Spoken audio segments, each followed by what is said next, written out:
Alright, we're set. Sorry. Hey everybody, I'm Matt, and welcome back to another episode of People in the Room. Maybe we should start over. Hey everybody. And action. I think we're good. Take two.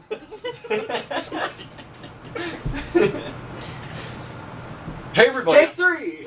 That's great. We got it. All right. Poor Matt. And 3, 2, Let him do 1. his job. Go, Matt. Hey everybody, I'm Matt, and welcome back to another episode of People in the Room, a podcast dedicated to discussing Christianity in a casual and approachable way. It's been like 3 weeks since our last episode, so I'm sure you've already forgotten who we all are. Let's go around the room and introduce ourselves. Start with this guy. I'm Alex. I'm a student in college, and that's pretty much it. That was the vaguest description ever. I like it. I'm a person from place. I'm Trent. I am a IT support specialist at AI Connected Solutions. Nerd. Get a degree. I'm Pastor Paul. I'm a digital outreach pastor here at Scotland Baptist Church. I'm the senior pastor, John Knapp, 25 years here at Scotland Baptist. I'm Matt. I'm an IT major at OU. I'm also working as a technical assistant at CEF.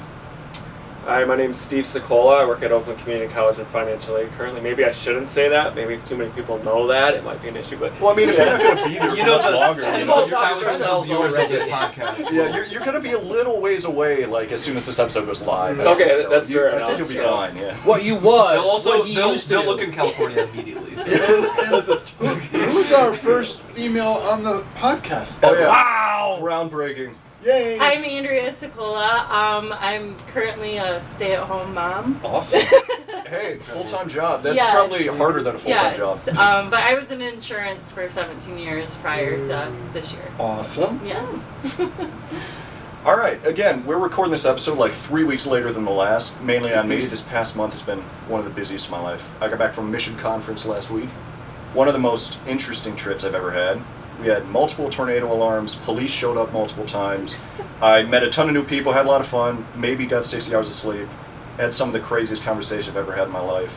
Anyways, that leads into the question: what's the most interesting trip you guys have ever taken, and what happened during it? I want to hear some other crazy stories, like police helicopters showing up over your campus for some reason. Who got swatted? Nobody got swatted, but they were apparently looking for some guy that stabbed somebody and was like running towards our campus while this was happening. I see. It was the weirdest. It felt those weeks felt like a fever dream. Honestly, I swear, I don't even think it was real. Anyone got anything? We definitely don't go in a circle. That's for sure. Let's. Yeah, we don't do that anymore. Oh, okay. Well, I'll start Style. then. I got something. Okay, Yeah, we go ahead. don't do All that right. anymore. So, since we won't put any pressure, I'm gonna start with. I've had a few really cool trips. I'm gonna talk about Germany one, but I'm not gonna talk about that one. I'm gonna talk probably more South Africa when I went there. My wife is from South Africa, and I went there to go visit her family. And I remember one time I went to the subway, and this dude didn't like me on the subway, and he was going to try to maybe rob me or do me harm or whatever it was. But you see, I had a nephew, and my nephew, I won't say his name, but he was big. And all of a sudden, he's like, "Hey, what you doing?" And he's screaming at the guy, and don't you back! And he's screaming at him. The guy's like, "Bye!" And he ran away. And so I He ran away remember. on the subway? Well, he ran somewhere else out of the way Oh my of me, and so I never saw him again. But I was thinking to myself, "Gee, that could have went really bad." So Wow. yeah, I got other stories too if nobody else has any other ones. But however, that was something that I remembered always. Yeah. I can imagine. Yeah. Yeah. We went on a short-term mission trip when we were newly married, and we'd gone to Guatemala. This is our third year in a row going. And we were coming back from someplace, I think it was an orphanage, and we were driving, and all of a sudden there was a car passing this other car, and the roads are very narrow there, and our driver had his window down, and it was tight. We were going about 50 miles an hour. We're like and on then- a cliff. Yeah, it was like on the side of a mountain. Side of a mountain. And the mirrors hit each other as they're going by. That's how close it was. And the glass hit our driver in the eye, Oh. And like we had to pull over, and it was bad. Like I mean, it was literally like we thought we might get an accident as this was happening, and but he couldn't drive anymore because he had some glass in his eye. It was irritating. So I was picked to drive the rest of the way down the mountain back to the town where we were going to. I see. It was a little scary. And did you take him to the hospital or? I don't. I think he got the glass out. Yeah, by I the think he was time just we were- like losing water and stuff. And I'm sorry, this man's using impromptu surgery in the back of your car? Wait, It so was take a just- bit of glass it in was your eye? just- It was Okay. just a little bit of glass. Yeah. I'm sorry. I can't picture that. Okay, you're I acting have as a hard if you have time like an doing that too. eyelash in there. Yeah. As opposed to like, you know, a shard of glass. I don't know. It was like God's hand that he was fine. Maybe. Yeah, I think he was all right, but I think he might have got checked I don't out. think I don't know. he was. I don't know. I think he was all right once we got back, but I'm glad you guys made sure to figure that out. Yeah. Yeah, it was a We were while very ago You now. guys concerned. checked in on it afterwards. We were just happy to be back Glad home. you guys got some Stayed love in the that village, issue. talked about the side door, and kept driving. By the way, No longer fit for how long needs. have you Damaged guys goods. been married for? Almost 19 years. 19 years next month. Wow. Yeah. Just thought I'd change the topic there. Boy, you got was that wasn't like a honeymoon experience or anything? No. Was it? No. Okay, just making sure, because like that is a bonding And experience. I will say this though, Andrea was 6 months pregnant with our first, and we were down in Guatemala doing this. Oh my! Wow. And it freaked everybody out. Yeah. So okay, I wasn't allowed with the chainsaw.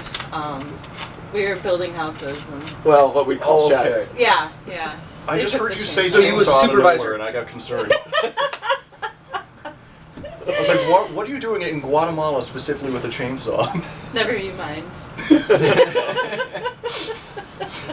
No, we were building houses for widows and orphans. Oh, nice. Yeah, That was cool. it was really cool. So I forgot about that trip.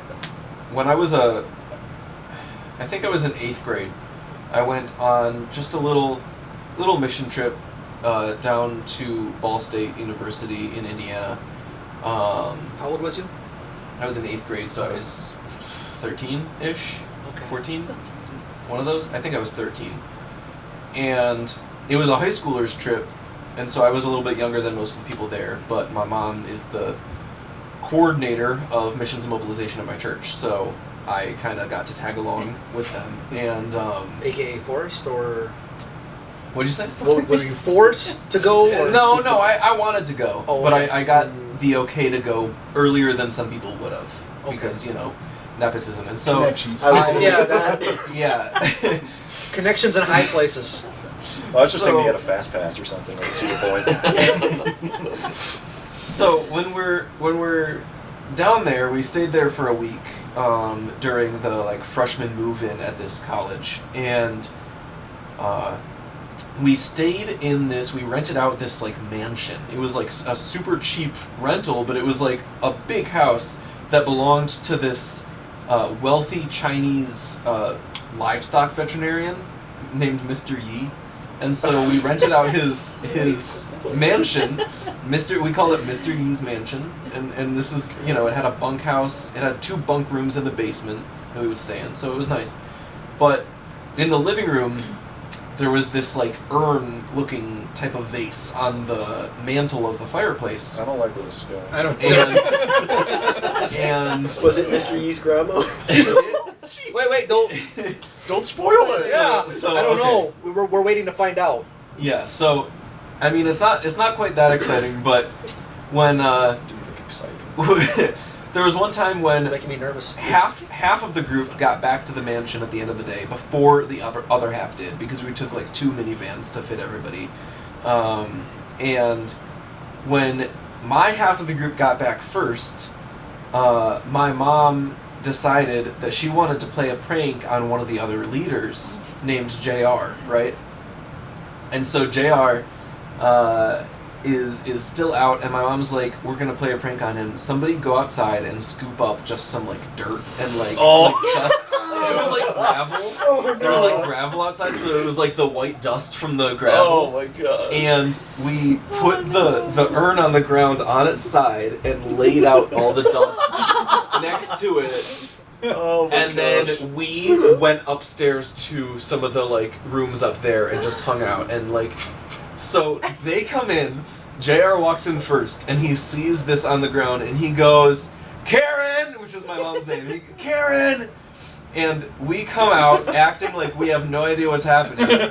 And he's like, what happened? And my mom's like, oh, I didn't notice that. Like, acting like super casual about it. And he's like, what do you mean you didn't notice it? That doesn't just happen. And she goes, okay, well, we'll handle it. And she leaves the room, and she comes back with a vacuum. And she plugs in the vacuum and walks over, and JR goes, you can't vacuum it! That could be somebody's grandpa! What are you talking about? And so he's freaking out, and she just starts vacuuming it up in front of him. And he's freaking out. And eventually we told him it was a prank, you know. But for a good 5 minutes we kept the joke going. My mom was just casually vacuuming up someone's grandpa.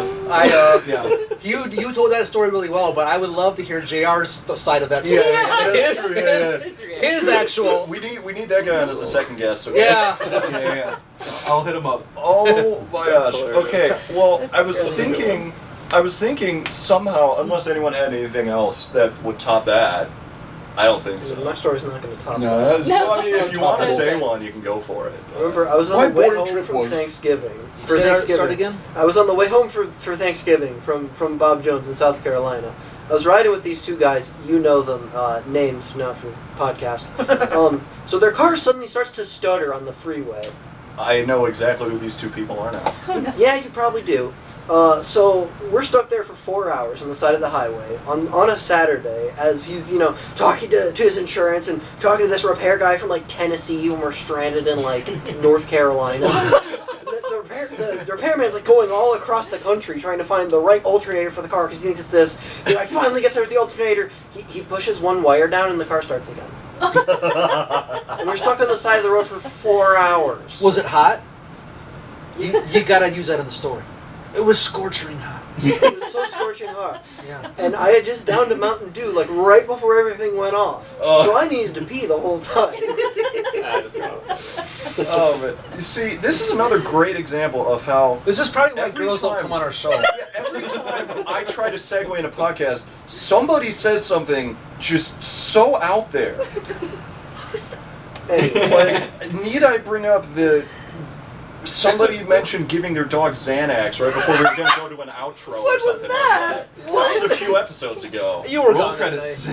I don't know if you were there. All right, thanks That everyone sounds for watching. about We'll see you next time. No, all right. So there's no Don't hope do of a- that, by the way. Yeah, no, there's no hope of a segue here. Since it's been a bit since our last episode, we'll just do a quick recap now. Hopefully, you guys are okay with the hard pivot we're doing right now. That's. I mean, they cue would have sound been okay effects with for that if hard that pivot. didn't happen. That's true. Yeah. Yeah, So we keep that. first went over what is purpose, or how do we define it. Basically, what we I actually went back and listened to it. So we came to the conclusion that it is something God has given us a desire to do and fulfill. We also have what does the world think purpose means? If I have that here, I don't. Whatever. We conclude that it means to be as happy as possible and to glorify and uplift yourself. And if you need to know, just go back and watch the previous videos, and it will be there. That's Yep. fair, yeah. Yes. Rewatch it 7 times, just in case. In case you didn't miss it, in case you missed it the first 6 times. Exactly. It's okay. Exactly. And then we had what is our purpose, and we had a fourfold purpose that God has given to us in the Bible. Sparing the, I'll just link the references in the video here. We have glorifying Him, serving others, the creation mandate, where it's to be fruitful and multiply and cover the earth, To master the earth. yeah, that's right. And then the Great Commission, which ties into our first guest appearances on People in the Room, as they mentioned earlier, Steve and Andrea Szokola, potential missionaries who are going to Togo for the next few months to see if God has made international missions their purpose. You guys tell us a bit about yourself and how you got here and everything. Sure. Steve and Andrea Szokola, like we said. Been married 19 years now. We've got 4 kids. Eva, Luke, Emma, and Cody. I've worked at OCC for probably, about 13, 14 years now. Did you want to say? No, our kids are a little bit older. We have 2 teenagers and a 10-year-old, 12-year-old, 14, 16. Yeah, I just am a stay-at-home mom now. Like I said, I worked in insurance for 17 years prior to this year, and God's kind of been, I don't know, directing our path to possibly consider missions, and we're going to be going for 9 months to Togo, Africa, beginning next month until May of next year. Can I ask a question? Yeah. You had a job in insurance for a bunch of years, and now you're a stay-at-home mom. Considering your purpose in life, do you kind of see that evolving towards the stay-at-home mom? Yeah. More with your kids? Absolutely. And it really changed, like after COVID.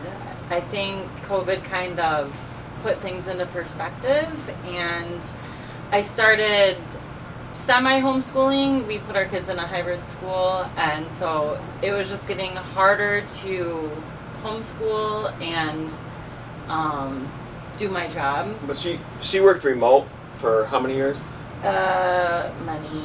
Like I don't know, 10 years? years? Yeah. Yeah, about 10 years prior to that. And it was like your work was like, it was like 15 hours a week, then it was 20, then it was 25, then it became like 30 hours a week. Yeah. Yeah, so it like my job became more demanding, and then the kids' schooling became, and it was just, it was When- a when lot. you- It when was a you- lot. It's true for the dad as well as the mom, I'm sure, but when you have the kid, there's like a big purpose in life Yeah. change, I would imagine. Oh yeah. Yeah. Yeah, for sure. Did you find it difficult to actually teach your kids? Because myself, I would probably not be able to handle that. And I know my wife also has already said, you know, people want to do something, Yeah. and they strive and they try hard to do something, but when it comes down to it, they'll pull their hair out because, you know, this one did this and this one did that. And Yeah. this one's fighting this one and this.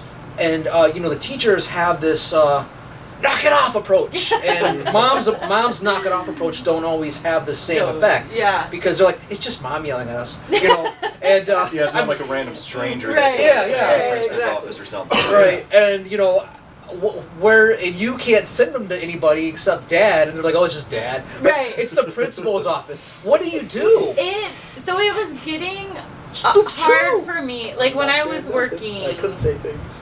like I would always put work first because I was getting paid for that, and so when they would come and ask me, you know, for help, like Go away. I I'm working. wasn't patient. Like I didn't have the time or the mental capacity to like help them. I would try, but then my work was always pulling me back. But I don't know. We have been blessed with great kids that Plus, I think I don't being know. a hybrid program, yeah. so it wasn't totally on Andrea to do the schooling. Like a So it was co-op? like twice a week the kids would go in person, 3 times a week at home. Oh, okay. Yeah. So they give you the curriculum, they give you the outline, the lesson plans, and So all they, that stuff. they come Wow, home good. and do their work, and I help them as Interesting concept. needed. Yeah, so I wasn't like full-time teacher, which it was helpful for them to go. We've been school. discussing purpose and how people are connected with their purpose, and if they're purposeless, where do they go? And it seems like the world is giving a lot of direction to people. This should be your purpose. That should be your Yeah. purpose. Get involved in this. You got to climb that ladder. You got, you know, all that kind of stuff. But I mean, I would commend you because the very first thing God said to people, this is your purpose. Be fruitful and multiply. Live in families. Make this world a better place. Yeah. I don't believe necessarily in gender stereotypes. Yeah, rules. You know, of Yeah. I don't see that necessarily biblically, but it seems to me that moms particularly are equipped to be that special caregiver that the kid needs, Yeah. and dads Yeah, too. and every family obviously is different based on, you know, what their family needs, like their financial needs and everything. Sure. But we got to a point where we were just like, I was like, I can't do this anymore and keep my sanity. Yeah. We it was have getting some. to be. We have mothers who actually do watch us that are from like their homeschool mothers Okay. that actually watch us. So I was kind of saying that on purpose about, because some of them will tell me about their day, about how this one did this and this one Yeah. did that, and how they'll drive. It's not easy, and like kids are. Yeah. Kids are kids. Kids are kids, and I mean. Yeah. And then all of a sudden you hear, she did this to So- me, or he did this to me. Another thought. When your purpose became clear and a different direction in life, how did you feel?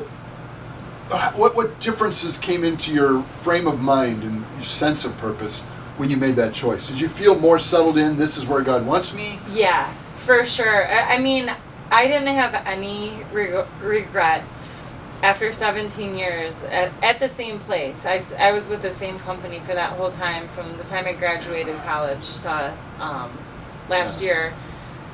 I had a peace, and I had no regrets. Like, it was... Yeah. And it was also kind of the catalyst for our missions, our 9-month mission trip as well. With the kids. With the kids, Yeah, that's interesting. Yeah, so God kind of worked it to where I quit my job to do the stay-at-home mom thing, and 2 days later, we were thinking about a 9-month. Can you What, go in? Wow. Can you go into that a little bit? The decision process you had. Yeah. I mean, we're trying to put out helpful information from a biblical standpoint, and Yeah, do you want my script here? did I jump on your toes? I have questions. Yeah, I was just. I'm not just scrolling through Instagram over here. Well, he's not now, at least. Yeah, no, I did. At I the shut that moment. off. So are you talking like the process with Yeah. the kids or the process with going? You got your situation, your family, the opportunity of missions comes up, and you have a thought process. You settle in, God's purpose is for us to do this, and kind of how do you know that that's God's purpose? I'll let Steve take this away. And That's while a long- Steve is long talking about answer, I it think. too, it's like, what do the kids say when they found out? Oh my Let's gosh! leave the kids out of it for a second. Why? Yeah. I was curious about how. I was too. I'm very curious about We'll get that. there. Well, Okay. we'll So be honest. yeah, I think with the kids, it was COVID, it was 2020. We started the hybrid program, homeschooling. That was definitely part of it, because I don't think before that it had been like, well, how do we make this connection? We've never homeschooled before. If we go on the mission field, we'd have to homeschool. Well, it was more of a slow transition. We were already doing the hybrid program, so that wasn't too much of like a stretch, because God had already set that into motion. Yeah. Which was cool, Yeah. which was definitely a big part of it, because I know Andrea's biggest worry about going to the mission field was the kids, and how were they going to deal with it, how are we going to do it, even after we'd done the hybrid program.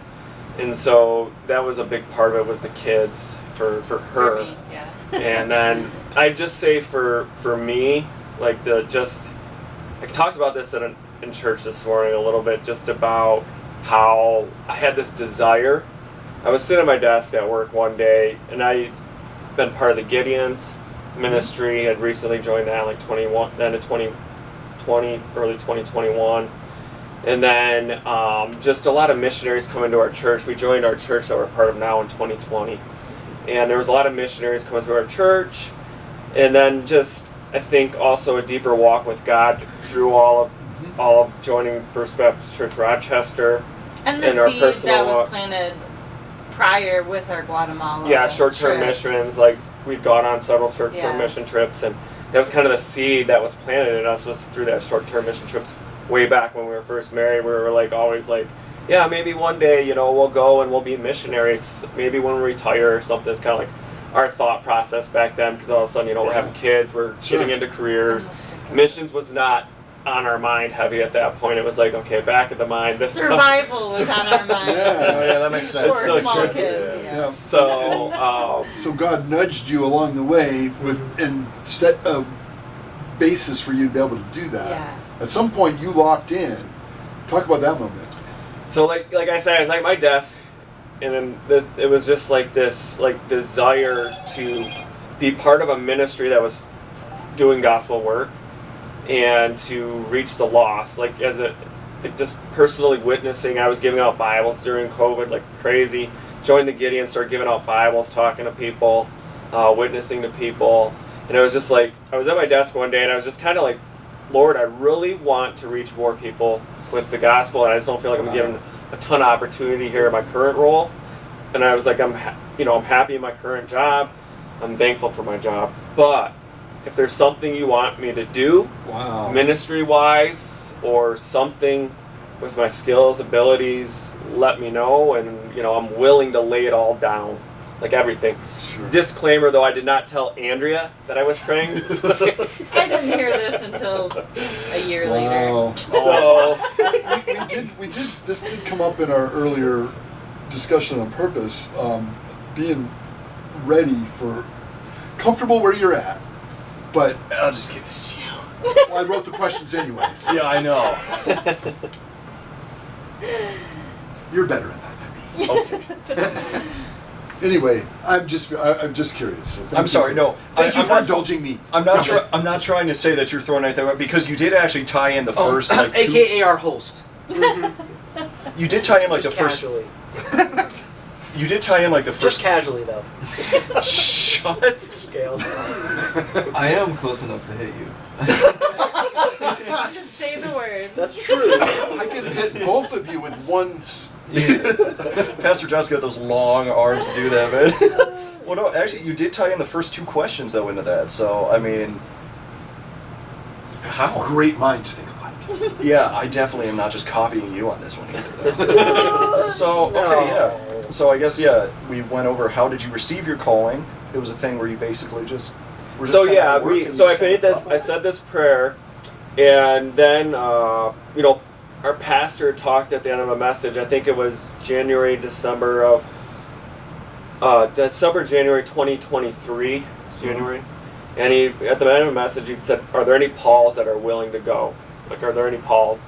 And after the message, I said to Andrea, I go, "Were you feeling anything at that?" She's like, "Nope." That's always a Because good I sign. was Great like sign. ready to jump out of my seat at that, and then Wow. it was like a few weeks later there was an email because we support some missionaries from ABWE, and there was an email about an ABWE 24-hour demo coming up, and I go, "Hey Andrea, would you want to go out here and just check it out?" She's like, I don't know. She's like, "I don't know if the kids can go, so probably not." All right, I'll check and see if the kids can go. I could see Steve's wheels turning. He She been knew trying to a be little bit. subtle, but no. I sense a strong sense of purpose. That's really Yeah. cool.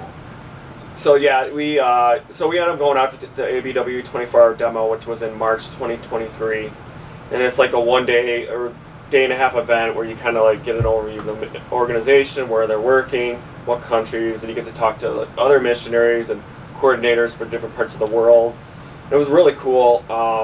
So we went out to that. We got back and we talked to our pastor, had dinner with him, because I told him kind of beforehand we were going out there, we're going out to check it out and see, kind of I'm willing to lay it all down if this is what the Lord wants us to do. And so we get back and we have dinner with our pastor, and he said, "Okay, if there's a continent that's sticking out to you, what would it be?" I said, "If I had to say a continent, it'd be Africa." He goes, "Okay, if there's a country in Africa, what country would it be?" I said, it would be Togo. And he's like, "Well, we just started planning a trip there. Would you want to go?" Oh wow! And we're like, "Oh, Confirmation. yeah." I was like, "Well, I think we have to. This is Sounds like no God's Why pointing did you in you a say specific Africa direction. and why did you say Togo? I think a big part of that was we went out to ABW 24-hour demo.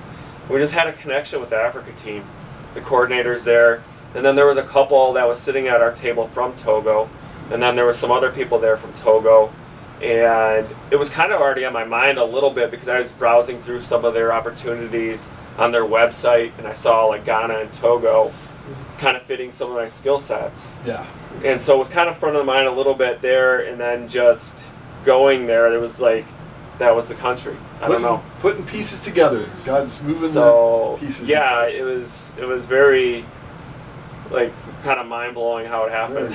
Very cool. That's interesting that you say that, yeah, because like I've noticed, like personally, I've really only started taking my faith seriously in the last like 2 years or something like that, and it's a thing where as soon as I start doing that and praying that, like, okay, let me just surrender a lot of my desires and hopes and stuff like that, and just like whatever you want to do. And I've noticed a lot of like weirdly clear pathways now, if you know what I mean. Like, I'm like, I okay, know. I'm just, I'm like, okay, I don't want to say I won't do anything, but it's a thing where like, I'll take the initiative, and if you don't want it to happen, it ain't gonna happen. Right. Don't let it happen.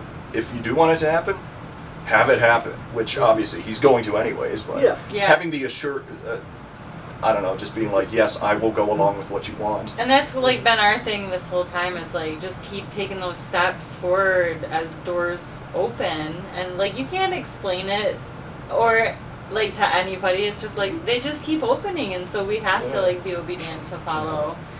Yeah. Have you had any doors seem to open and you thought yes, and then it turns out to be a no?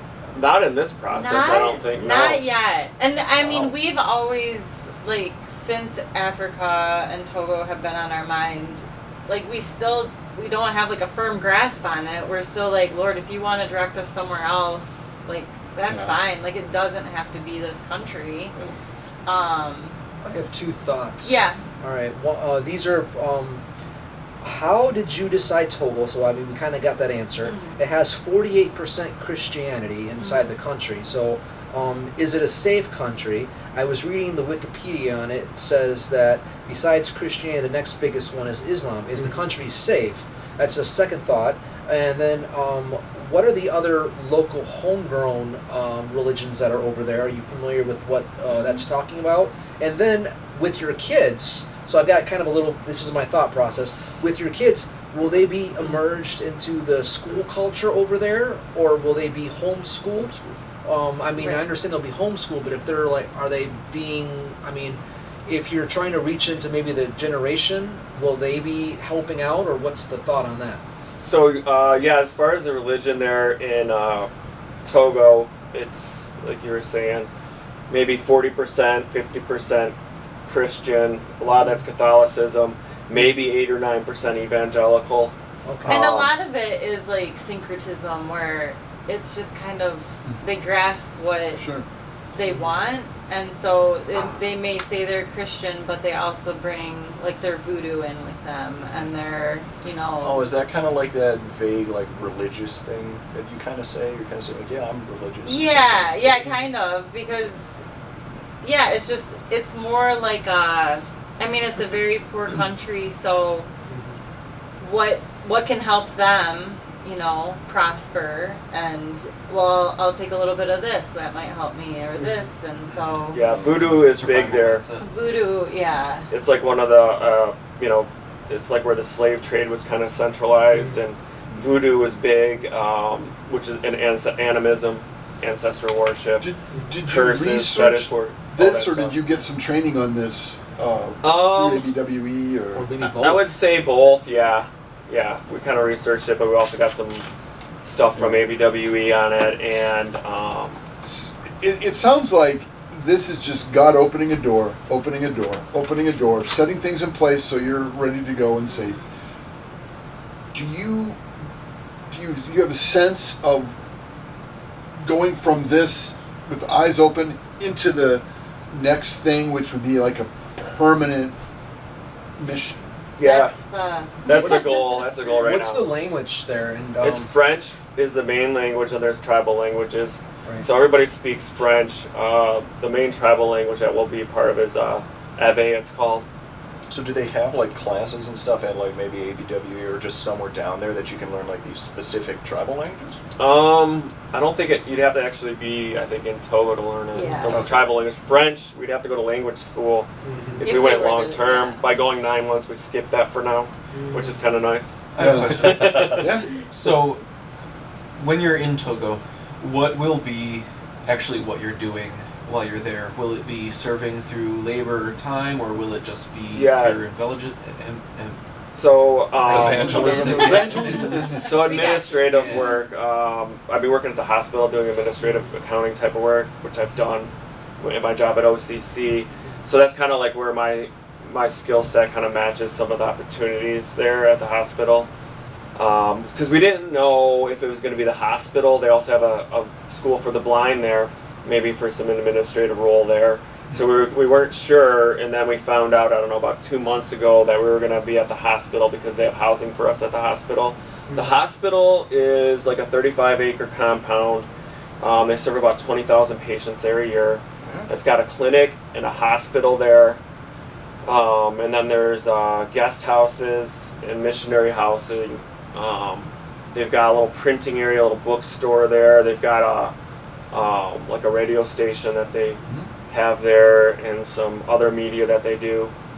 So there's a lot going on there. It's a pretty cool ministry. We support a similar hospital in Cote d'Ivoire, Ivory Coast. Yeah, a few countries over. Yeah, and it was World Venture was the organization. Okay. Was ABWE. I'm sure it's very similar. Yeah. What wisdom? This is an important question for anybody watching that feels like, I don't know my purposes. I kind of want to do something. What would you tell that person? I would say it's all about the little things. You think it's going to be like this beam of light shining down on you, and okay, this is what God wants me to do. I can tell you that was not what it was. As much as you may wish it is. Yeah. What was your question? So will the hospital, will that be like a kind of a centralized mission ground for you, or will it? Yeah. Is that? Yeah. So like, there's a lot of different work going on at the hospital. The gospel is preached to everybody that comes in the door to the hospital. It's using medical to preach the gospel to people. It's not medical first, it's gospel first. And then it builds, there's been, 25 or 30 churches built around the hospital in that region from this work that started there in 1985. And so you got all these local churches that you can help minister to and help build up and support some of the pastors there. There's a hospital at the southern area that we're going to be going to called HBB. Then there's a hospital in north at Mango. That one just opened in 2015. There's the School for the Blind about 30 minutes south of the hospital, and then there's a Bible Institute on the outskirts of Lomé. Because a lot of Is pastors. the country safe, by the way? Oh yeah, the country's pretty safe. It's had the same dictator and now his son since the 60s, so it's pretty stable. There has been some unrest in Burkina Faso, Nigeria. But there was, I don't know, you probably heard on the news that there were some coups in Niger and then also in Burkina Faso, which are in the northern areas of Togo. And the northern areas of Togo are more Muslim. So it is a little probably riskier at the northern end than at the southern end where we're going to be. But the hospital has. So it's kind of like South and made- North Sudan. I mean, yeah, Not. right? Not as. Not as- I mean, it's not as dangerous, I don't think, as like Yeah, Sudan I think would you be. just have to be careful more on the north side. It seems you bought into the vision of the ABWE program that's provide what the people need in various ways, School for the Blind and such, and then you get supported by American or wherever you can, and then that becomes your job, and you're part of a community that reaches out. Yeah, that's a clear vision. They're not on their own either. They Yeah. have Right, somebody we're not back going in. out in the bush in Yes. some little hut, I mean, That's what people picture. We I haven't think. been called to that. We don't like the survival lifestyle. I don't think I could do it. I don't know. Another You thing have to be very clear. that kind of drives it home is you've got a team, other people that God has spoken to their hearts and have gone through the programs, and your administrative skills, you probably end up teaching. There'll be so much to do as a part of a work of God Right. in an area where you give them what they need, then they come in and they hear what they really need. Right. Yeah, and That's- Africa's an interesting field because, when you look at a place like America, everything's so highly organized. It's hard to even get into schools now and even present the gospel in a public school Yeah. or do that time. But in Africa, things aren't highly organized. It's almost like pick what you want to do and go do it because there's just so much need and suffering and I don't know. There's just it's mind blowing the difference. Filling the need is one of the keys we talked about before. Two more questions here, and then we'll cap this episode off. You mentioned evangelizing the churches in the area or something a few minutes ago. is that something you're doing? Like, you are also going to, like, preach at some of these churches? Or? I mean, I suppose I might be given the opportunity. I know some of the missionaries do get an opportunity maybe to, like, come in and fill in for a pastor to give them a little break, because like I was saying, pastors are bivocational there. They have to work a regular job and preach. And so it's very tough, very different than here. And that's part of the Bible Institute, why they have that, is because they might not have any formal education as a pastor. Okay. So they can earn like certificates and get some more formal education through it, because obviously as a pastor goes, the church goes. So it's not like, obviously it's not the main thing you're doing, but it's a thing you're open to doing if you would need to. Yeah, I think it's like, we'll do our administrative work at the hospital and whatever work at the hospital, but then I feel like there'll be a ministry that we will do outside of the hospital, whether it's working with other churches, working with kids, maybe a sports ministry, whatever. So at the we can do. hospital, when a patient comes in, the whole family comes with them too. So they take care of that patient by providing meals and like Cooking meals. Cooking, The family yeah. cooks The meals. family cooks the meals and does the laundry and everything for the patient that they're there for. So there's a huge opportunity to reach the families too, and so a lot of the women will go to where the families are staying and gather the kids up, and we'll play games, and then they'll read a Bible story or present the gospel of some sort in French, which That was we my don't know the question. You'll language get yet, there. but- You'll get there. Well, it's yes. How much French do you guys know? A little bit. Oui, oui, Petite. les She's trois. better than I Enough to get to the toilet. Maybe. Full poco. Oh wait, I'm that's getting Spanish. better with like numbers. That's about it. oh, Only man. own in the market. You're gonna know It's, beaucoup French. real soon. Yes. Yeah. It's interesting that you, because I asked if that was something you'd be interested or like available to do or willing to do. I mean, because like when I saw you guys get up there like a year ago at our church and talking about going to Africa and potentially like, I think you did mention also like potentially like ministering at churches and stuff then too. And I hate to say it, but I was kind of looking at the way you guys were talking up there, and I was like, yeah, I don't know about that. I wouldn't say I'm a preacher, no. Yeah, but like as time's gone on, I've seen you guys get up there, and you've had more and more confidence each time, Yeah. and I can like see God working in you guys as being Well, like, right, it's he's so gearing them up to funny be able to talk that to you people say a that, lot 'cause- stronger and just like. Because Steve like has felt this calling and this purpose, and I did not. And even now, I'm like, really? Like, is this like real? Like, is this really where the Lord wants us? And like he just keeps confirming it again and again, and I don't want to be a stumbling block to Steve's calling or purpose. Well, my calling is your calling. Well, I know that, but I don't want to be like, absolutely not. We're not doing this. So last year was a real journey. It was for hard me, for Andrea and last summer. a real stretching of my faith, and ultimately, I just had to lay it all down. I was That just saying, turns it's wonderful into- to see that. If you were still reluctant, what would that look Probably like? wouldn't be here. Yeah, I don't know. If I don't have her support, it's impossible. Yeah. And I think my prayer to God was, Lord, if you're calling us, then you have to change her heart, because I can't go if she's like, there's no way we can go if she's resistant to it, and I won't go Yeah. if she's resistant to it. And I think that was even some advice that missionaries in Togo gave us too, was don't go if your wife is not on board. Sure. And so that's been kind of a process through all of So this too. you're seeing a melding of purpose together. That's really Yeah. really cool. Go ahead. Have you guys experienced any pushback, like spiritually or anything, where, obviously we know that there's spiritual warfare Oh, where, Yes, I would say yes, absolutely.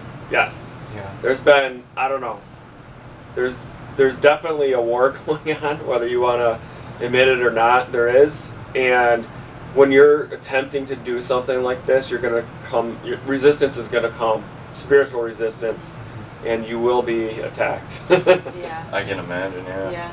I have another question too. You were talking about speaking to the people. would they understand you in English, or what are you doing that? So would help yeah, you? there's some translators that you can work with. Okay. So like when we were there on a 10-day trip, we went in and did like this little. We were gonna play soccer with kids, but then it just started raining, so we ended up inside this little church doing jump rope and hanging out for a little while. And then we had I did like a quick gospel presentation in the church, and I had a translator then, and he would just work with translators. So he knew, he was a Togolese guy. He knew French and Ave, the tribal language, and English. So he was able to just take what Steve was saying and translate it right to Ave. Is there a lot of translators there that can? Because I think that being, as established as this ministry is, there's a lot of different workers at the hospital that are Togolese, and then there's a lot of different people that work there as far as like as gardeners maybe or as cooks helping the missionary families, and so they do have these established relationships with them and then in the community through some of these other Togolese workers. So that's good, and that's important. Partnerships when you're going to a field like this are absolutely I'm getting essential. another vibe that you have collected a lot of the information that you need. I mean, following your purpose that God has laid down for you includes your understanding and research. I mean, I'm not sure that, like, if some of Paul's questions seem to be if it's a dangerous place, would you go, that kind of thing. But you're going in a connected way with a team, and you've learned a lot about that team, and so you feel like you're on board. The thing, like, with his, let's say, for, going with a team versus going by ourselves, like, a lot of this, our kids are a factor as well, and I want this to be a good experience for them, to where they see the work that we're doing, and they don't just want to, like, reject it and run back home, and then I don't know, like I want it to be, I mean, it's going to be challenging for all of us, obviously. Are they learning any French right now? Yeah. Oh, that's good. Our 14-year-old. They'll probably learn quicker than you. He's already like way better than us. He's already like correcting us, like, no, it's not gonna say. But I do want it to be like a good experience to where they would want to come back if the Lord is calling us long term, and not reluctant and fighting us. And because I mean, right now they haven't been there. We were there for 10 days last year, so we've seen it and experienced it, and they've only heard our experience, and now, I mean, we have our days. We have our days where it's hard. It's hard for them to feel. It's daunting to think about that. It is. Kids got to come along with us and become a part of it too. And it's not like they're young and like, they can just adapt to whatever environment they're. No, they're teenagers and preteens, 16 and is it's not easy. So, final question here before we just cap this episode off. You were mentioning some stuff about this earlier, but if you could maybe give a more direct explanation, how do you maintain devotion and like Christ-centered focus in your work and in preparation for your work and stuff? I can assume it probably helps that you're seeing God work and just open all these doors for you that you can just walk through. But like, is there? Is there anything else that you've noticed that? I'd say several things. Just daily being in the Word, consuming the Word, is probably the best, along with prayer. Those two things. I mean, it sounds so cliche to even say that, but it's so true. Again, there's a reason that it's cliche. You're right, because it's true. Like, it is the cornerstone of relationship with the Lord. It is talking to God and having God talk to you. That is literally the entire point, which is why it's kind of cliche, I guess, because people say it so much. What language program are you using? Probably daily, or probably learning something, So right? Duolingo. I've heard that before. If he hooked up with the bird, do we need to worry about anything here? The bird? Has the bird been sending agents to your house and stuff? It just sends us emails. Have you seen some of those things where those creepy messages will send you and stuff like that? I haven't seen those, but no, Duolingo, and then we took a French class at OCC, which I only half completed because things got busy. Andrea did complete. So I got a 98. Not Awesome! Nice. Confirmation. She beat you. She did. I fell off the wagon after about 4 weeks. There was just so much It going was on. a lot. It was I mean, a lot. I'm working full time and trying to do we're trying to do Yeah. fundraising and doing all there's 100 balls I in the will air. say my son may have helped me on the final exam with a few of the questions. Hey, It was an online It didn't course. say your son's not allowed to help you. Exactly. It did If it not. didn't So- explicitly say that, it's No, on the I tip. mean, I It wasn't for a doing it grade. for It wasn't for a credit. grade. It was an Yeah. audit. It was just an It audit was of the just course. for like okay, a fun. okay.